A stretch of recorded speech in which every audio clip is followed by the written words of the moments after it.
अहमद एक आम नौजवान था, मगर उसकी जिंदगी में कुछ अजीब होने लगा था। वो जहां भी जाता उसे लगता कि कोई उसे देख रहा है।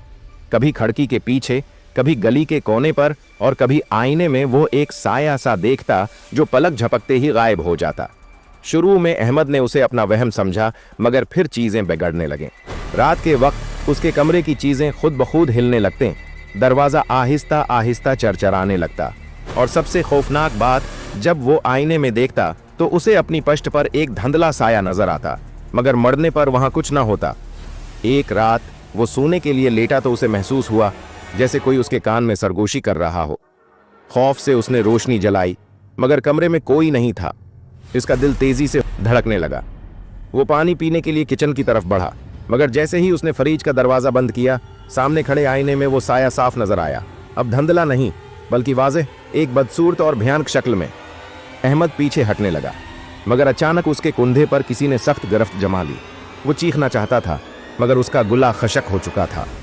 आईने में नजर आने वाला साया अब मुस्कुरा रहा था, और उसके सरख गहरे आंखों वाले चेहरे ने सरगोशी में कहा, मैं हमेशा से यहीं था, तुम्हारे साथ। अगली सुबह अहमद का कमरा खाली था। दरवाजा अंदर से बंद था और आईने पर एक धुंधला हाथ का निशान था, जैसे कोई अंदर जाने से पहले आखिरी बार छूकर गया हो।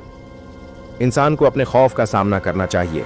बाज़ औक़ात खौफ से भागने के बजाय उसका सामना करना ही बेहतरीन हल होता है।